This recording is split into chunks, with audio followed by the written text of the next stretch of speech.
Hashama akkam waltan sagantaan BBC Afaan Oromoo roobii galgalaa eegalle. Koongiresiin Federaalistii Oromoo filannoo biyyaalessaa ja'affaa keessaa hafuuf murteessuu isaa beeksise. Guutumaa guutuudhaan afaan guuttandee dubbachuu kan hin danda'u maayini filannoo kana keessaa dhiibamnee ba'uu keenyaa sabni biyya keenyaas.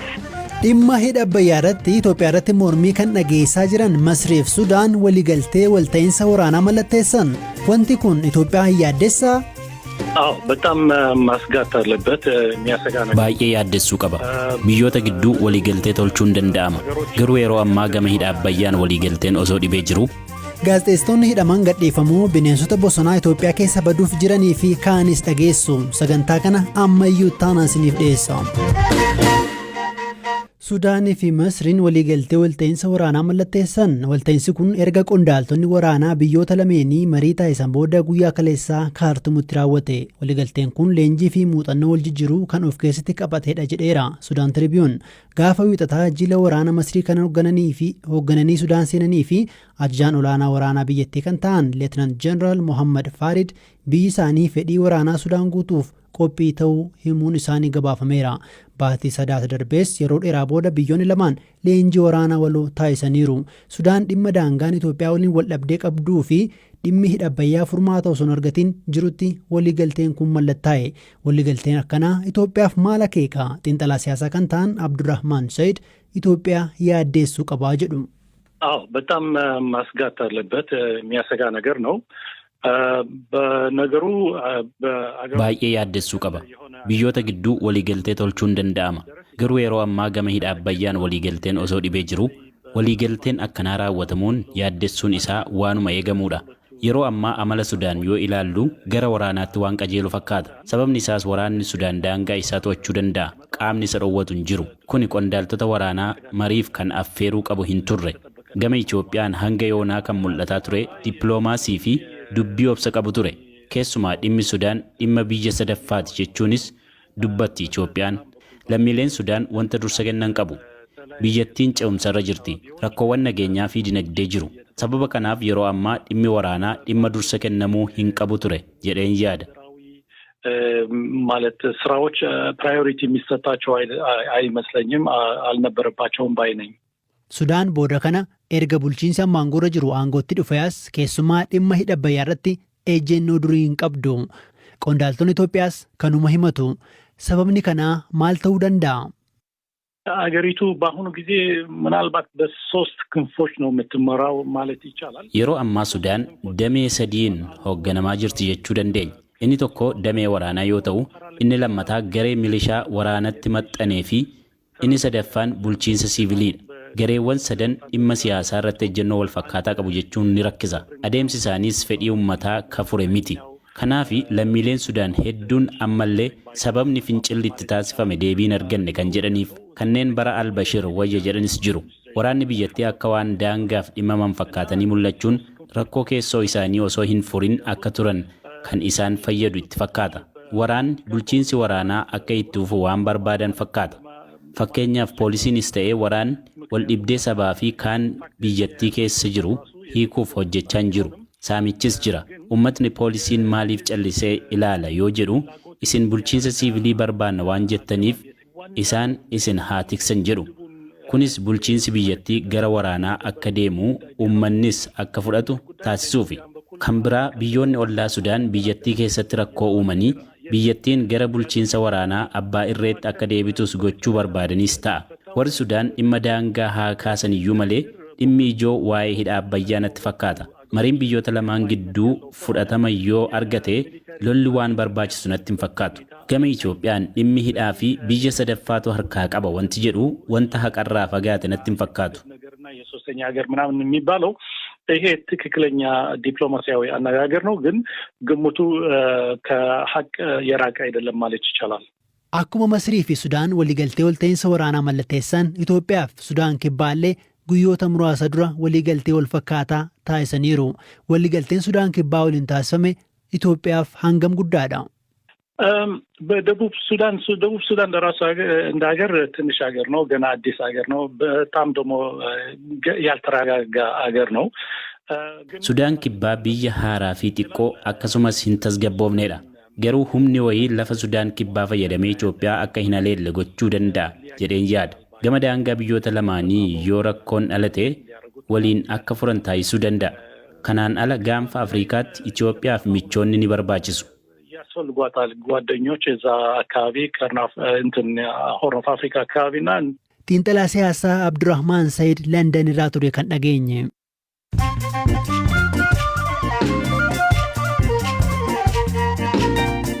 Dhaggeeffattoota keenya ammoo oduuwwan gaggabaabsee isinitti himaa. Gaazexeessaan BBC naannoo Tigraay keessaa gabaasu Girmaay Gabruu hidhaa guyyoota lamaa booda himata malee gadhiifame. Riippoortari kun wiixata darbee ture loltoota mootummaan Maqaleetti kaafee keessa qabame kan hidhame. Gaazexeessonni 3 biroo hidhamanii turanis gadhiifamaniiru. Godina Gujii aanaa Oddoo Shaakisoo magaalaa Magaddootti balaa ibiddaa mudateen manneen jireenyaa fi daldalaa 29 gubatan. FBC'n kominikeeshinii aanichaa eeruun akka gabaasetti sababni balaa kana humna elektirikii ibidda qabate ta'uu hin oollee jedhameera. Ji'oota 6 darban qofa lammiileen 2646 balaa tiraafikaan lubbuu dhabuu koomishiniin poolisii federaalaa beeksise. Namooti 2565 immoo irratti immoo miidhaan salphaan ga'eera. Balaan galmaa'e immoo 20,000 oli. Abbaan taayitaa bulchiinsaa fi to'annoo qorichaa Taanzaaniyaa kaampaanii qoricha oomishuudhaaf jechuun fincaan dubartootaa ulfaa bitachaa jiru irratti qorannoo jalqabuu ibseera. Kaampaanichi biyyattii keessatti galmee beekamtii hin qabu jedhe.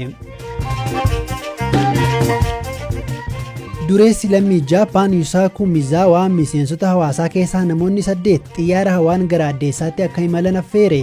Namni kamuu imala kanatti dabalamuu hin danda'a jechuun namoonni karaatti galmaan mijeessuu isaa ibseera.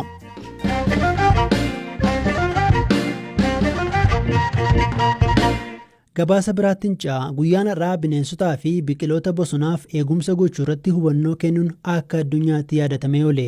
Itoophiyaan akaakuu bineensota bosonaa garaa garaa qabaachuun biyyoota addunyaa tarree duraarra jiran keessaa sadarkaa afuraffaa irratti akka argamtu ogeessi kunuunsa bineensota bosonaa obbo Cammara Zawudeen dubbatu. Haa ta'u malee lakkoofsi kun yeroodhaa yerootti hir'achaa akka jiru himu. Kanaafis sababiin maal akka ta'e dubbatu. Adamoon seeraan alaa babal'achaa jira. Keessumaa biyya keenya keessatti arbi bakki jireenya isaa bakka muraasa iddoo baay'eetti adamoon seeraan alaatti raawwatamaa jira.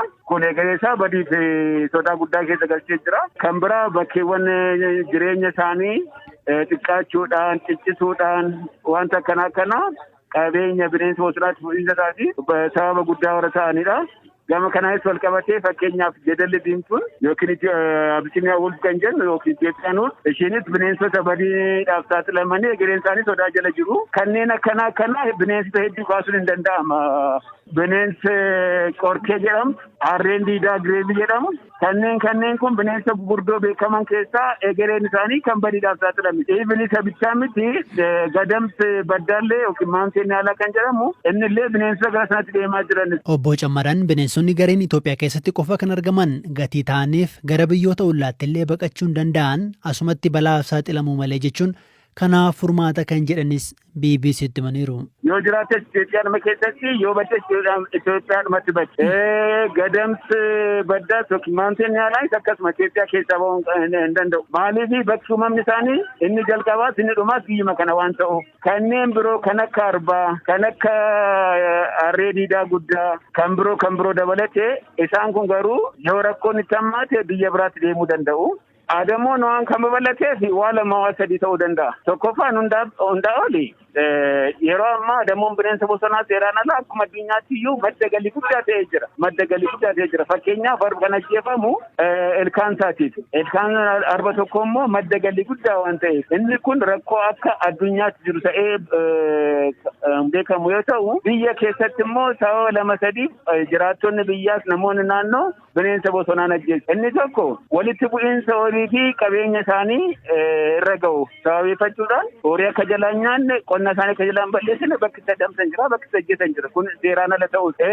Lammaffaan bakka qonnaa bakka jireenyaa wal'isuudhaan bakka jireenya isaanii dhabsiisanii amantamuus baatan bakka sanaan adeeman bakka biraatti adamuuf saaxilamuu hin danda'u. Kanneen akkana akka sababa guddaatti fudhatamuu hin danda'u. Sababni isaa kana ta'ee jiru immoo furmaan isaa maal ta'u jenne tokkoffaa biyyi keenya akka biyyaatti imaammatatti fayyadama lafaan qabdu. Maammata qabaachuun barbaachisaadha. Hubannoo uumuun barbaachisaadha. Hawaasa naannootiif olterneetivii yookiin filannoo uumuun barbaachisaadha.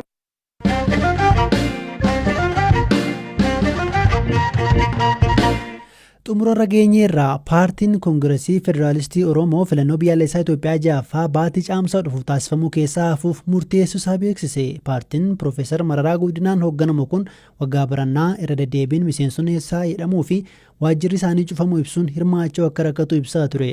Ta'us murtee xumura torban darbe koreen hojii raawwachiiftuu dhaabichaa mari'atee murteessuusaa itti gaafatamaan waajjira dhaabichaa obbo Xuruunaa Gamtaa BBC'tti himaniiru. Obbo Xuruunaan galmeen kaadhimamtootaa boor xumuramus paartiin isaanii kaadhimamaa tokkoyyuu hin galmeessisne jedhan. Dabalataan dhimma kanarratti hooggansi dhaaba isaanii ministeera muummee Abiy Ahmad waliin mari'atus fala hin finne jechuun himu. Egaa hamma yoonaatti waajjiraaleen keenya kan banaman hin jiranu kan cufaman malee keessumaa immoo miseensoti keenya baay'eetu hidhamanii jiru. Keessuma keessa godinaa fi aanarra kan jiran baay'een hidhamanii jiru. Waajjira olaanaa irraa namoota filannoo kana qindeessan jedhamee nama 5 ramadaman keessaa namooti 4 mana hidhaa keessa jiru. Jarri kun amma yoonaatti nuuni qabne kanaaf guutumaa guutuudhaan afaan guuttandee dubbachuu kan hin danda'u. Inni filannoo kana keessa dhiibamnee ba'uu keenya sabni biyya keenyaas sabni addunyaas hawaasa addunyaas akka nu beeku kana ibsuun fedha. Boordiin filannoo guyyoota dabalataa dorgomtoonni yookiin immoo kaadhimamtoonni itti galmaa'an kennee yookiin immoo eeyyamee ture. Isin akka dhaabaatti kaadhimamtoota filannoof galmeessiftan qabdu? Hirmachuu nu hin dandeessifne. Gama boordiitiin qofa guyyaa galmee dheeressuun gam tokkeedha. Qeenxee tokkittiidha. Isheen waa tokko gochuudhaaf hin dandeessu. Dirreen siyaasaa mijataa ta'uutu irra jira. Waliigalteen uumamuutu irra jira jennee kan gaafataa jirruuf kanaaf. Filannoo baranaa irratti akka hin hirmaanne kan murteessitan dhaabi keessan jechuu kiyya yoomi murteen xumuraa kan isin murteessitan? Egaa yeroo adda addaa filannoo kana keessatti hirmachuudhaaf waan yaaddoo nuti ta'u yeroo dheeraadhaa jalqabnee ibsaa turreerra. Egaa torbee darbe keessa miseensoti koree hojii raawwachiiftuu wal ga'anii dhimma kanarratti ibsi akkanaa haa kennamu. Kanaan duuba keessatti hirmachuu hin dandeenyu. Baay'ee nutti hammaataa jira. Haalli mijataa hin jiru. Dhiibamnee keessaa akka baanu hawaasa Itoophiyaattis ta'ee hawaasa addunyaatti miidiyaa argame hundumaa nuuf ibsamu waan jedhameef ibsa akkanaa baasuu dandeenyeerra. Tole murteen xumura torban darbe murtaa'e jechuudha. Mee erga yeroo dheeraati eegalee yaaddoo qabdan ibsaa turtanii garuu abdii qabna turre eegaatuma turre jettanii anis immoo qondaaltonni dhaaba keessaniif kana baa'oo ministeera muummee Abiy wajjin akka mari'atan dhaga'een ture. Wanni kun dhugaa mari'atanii turanii? Dhugaadha mari'atanii turanii garuu wanti fure hin jiru.